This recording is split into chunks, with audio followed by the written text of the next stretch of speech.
In-depth channel के नए video में आप सभी का स्वागत है। ये वीडियो बहुत ही इंपॉर्टेंट होने वाला है क्योंकि इसमें हम नेज़ल पॉलिप या नाक में बड़े हुए मांस के बारे में पूरी जानकारी लेने वाले हैं।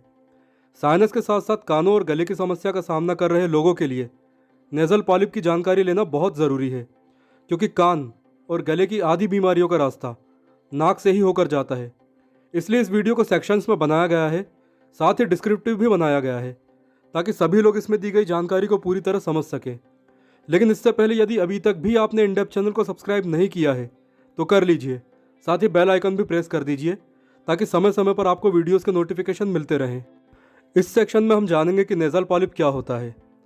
जब साइनस या नाक के रेस्पिरेटरी पाथ का मास बढ़ने लगता है तब इसे नाक में गठान बनना, नाक का मास बढ़ना या नेज़ल पॉलिप कहा जाता है। ध्यान देने की बात यह है कि यह गठानें बिनाइन होती हैं, यानी कि यह कैंसर नहीं है। नाक का मास कई कारणों से बढ़ सकता है, खासकर अस्थमा के कारण सूजन आने से, बार बार सर्दी जुकाम होने से, एलर्जी या ड्रग या किसी दूसरे नशीले पदार्थ के लिए सेंसिटिविटी होने से, और कभी कभी यह व्यक्ति की खुद की इम्यूनिटी के कारण भी हो सकता है। और यदि ये गठानें छोटी हैं तो व्यक्ति में ना तो कोई लक्षण पैदा होता है और ना ही उसे कोई परेशानी होती है। लेकिन यदि किसी की नाक की गठानों का आकार बड़ा है तो व्यक्ति को सांस लेने में परेशानी होती है, सिर दर्द और आंखों में दर्द बना रहता है, सूंघने की शक्ति में कमी आती है और बार बार इन्फेक्शन होता है। इसके अलावा साइनस की समस्या तो इससे वैसे भी जुड़ी रहती है। नेज़ल पॉलिप की समस्या किसी को भी हो सकती है, लेकिन वयस्क इससे अधिक परेशान रहते हैं। इस सेक्शन में हम जानेंगे कि नेज़ल पॉलिप के लक्षण क्या है। तो जब किसी की नाक का मास बढ़ता है तब सबसे पहले रेस्पिरेटरी ट्रैक्ट, खासकर नेज़ल लाइनिंग में सूजन आ जाती है, जो कि 2 या 3 महीनों तक भी बनी रह सकती है, जैसा कि क्रोनिक राइनोसाइनसाइटिस में होता है। इस बारे में हम साइनस इन्फेक्शन की वीडियो सीरीज में डिटेल में बात कर चुके हैं। आप चैनल पर जाकर या इस वीडियो के एंड स्क्रीन के माध्यम से उस सीरीज़ को देख सकते हैं। तो जब नेज़ल पॉलिप या मांस के बढ़ने की शुरुआत होती है तब यह बहुत ही छोटा और नर्म होता है। आमतौर पर इसका पता भी नहीं चलता, लेकिन जैसे जैसे इसका आकार बढ़ता जाता है वैसे वैसे साइनस को ब्लॉक करता है और सांस लेना भी कठिन बना देता है। यदि किसी की नाक में मांस बढ़ रहा है तो उसे कुछ इस तरह के लक्षण महसूस हो सकते हैं। साइनस की समस्या, नाक का बहना, पोस्ट नेज़ल ड्रिप यानी नाक के फ्लूइड का गले में गिरना, दांतों में दर्द होना, खासकर ऊपरी दांतों में, चेहरे, आंखों और नाक के आसपास दर्द रहना, खासकर सिर को नीचे झुकाने में, माथे में हमेशा कुछ भरा हुआ लगना और माथे में दर्द होना, सूंघने की शक्ति में कमी आना, सांस लेने में ताकत को लगाना और खाने का स्वाद ठीक तरह से महसूस ना होना। तो यदि किसी को इस तरह के लक्षण महसूस हो रहे हैं तो इसे इन पर ध्यान देना चाहिए, और यदि ये लक्षण लंबे समय तक बने रहते हैं तो डॉक्टर को ज़रूर दिखाना चाहिए। तो अभी जो लक्षण बताए गए हैं उसके बाद भी कई लोगों को ये कन्फ्यूज़न रहता है कि ये किस कारण से हो रहा है और डॉक्टर के पास जाना चाहिए या नहीं, या फिर इनके ठीक होने का इंतज़ार खुद ही करना चाहिए। तो अब जो लक्षण मैं आपको बताने जा रहा हूँ, यदि वो 10 या 12 दिनों तक बने रहते हैं तो आपको डॉक्टर के पास जाना ही चाहिए। इन लक्षणों में शामिल हैं सांस लेने में गंभीर रूप से परेशानी होना, लगातार तेज सिर दर्द का बने रहना, तेज बुखार होना और सिर को आगे झुकाने में काफ़ी दर्द होना, डबल विज़न यानी चीज़ों का दो दिखाई देना, आंखों को पूरी तरह से ना हिला पाना और आंखों के पास सूजन और दर्द का बहुत बढ़ जाना। तो यदि किसी को ये लक्षण 1 से 2 हफ्तों तक बने रहते हैं तो उसे डॉक्टर के पास जाना ही चाहिए। इस सेक्शन में हम जानेंगे कि नेज़ल पॉलिप के कारण क्या है। तो नेज़ल पॉलिप का सबसे बड़ा कारण है बार बार सर्दी जुकाम होना, जो कि कमज़ोर इम्यूनिटी से जुड़ा है। धूल, धुएं, बैक्टीरिया, वायरस, एलर्जी या दूसरे किसी भी कारण से जब किसी को बार बार सर्दी जुकाम होता है तब म्यूकस मेम्ब्रेन सेंसिटिव हो जाती है और म्यूकस बनने लगता है। जब बार बार ऐसा होता है तब म्यूकस मेम्ब्रेन छिलती और रिपेयर होती रहती है। बार बार ऐसा होने के कारण ये कड़क हो जाती है और कभी कभी गठान बना लेती है, जो नाक में बूंद की तरह लटकती रहती है। इसे ही नेज़ल पॉलिप कहा जाता है।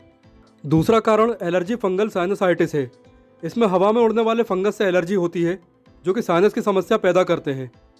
तीसरा कारण अनुवांशिक रोग जैसे सिस्टिक फाइब्रोसिस है।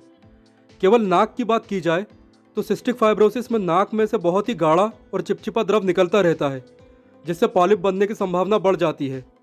चौथा कारण है अस्थमा। इसमें रेस्पिरेटरी ट्रैक्ट में सूजन और जलन यानी इन्फ्लेमेशन होता है और ये सिकुड़ जाते हैं। पांचवा कारण है कुछ दवाइयाँ जैसे कि एस्प्रिन से एलर्जी।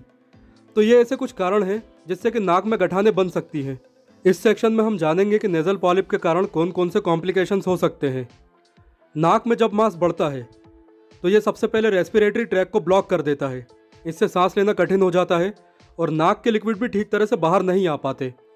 इसके साथ ही साइनस में संक्रमण हो सकता है और ज़्यादातर मामलों में यह क्रोनिक बन जाता है।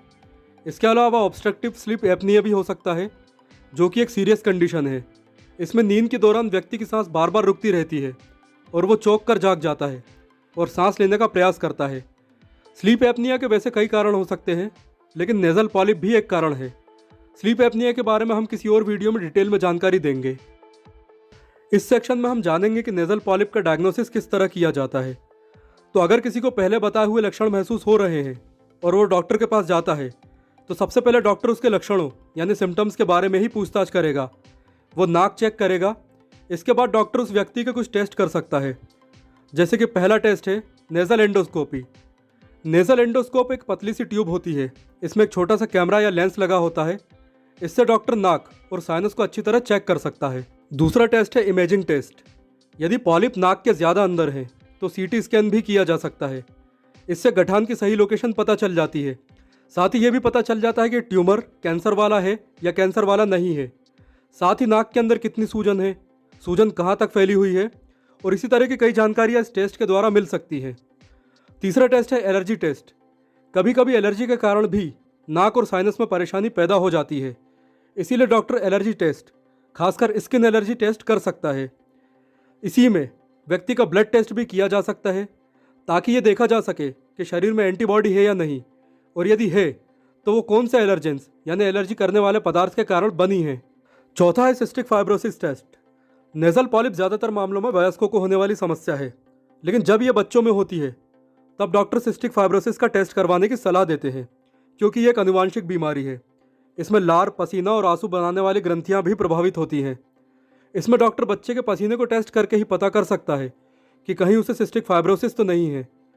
तो इस तरह हम नेज़ल पॉलिप को डायग्नोस कर सकते हैं। इस सेक्शन में हम जानेंगे कि नेज़ल पॉलिप का उपचार किस तरह किया जाता है। तो नेज़ल पॉलिप्स एक कॉम्प्लेक्स डिसीज़ है। इसके उपचार में समय लग सकता है। सबसे पहले साइनस के लक्षणों को मैनेज किया जाता है, जिसमें क्रोनिक साइनसाइटिस का उपचार तो लंबे समय तक चलता है। नेज़ल पॉलिप के उपचार का मुख्य लक्ष्य है मांस को कम करना, या तो सर्जरी से या दवाओं से। तो आमतौर पर पहले दवाओं का ही उपयोग किया जाता है।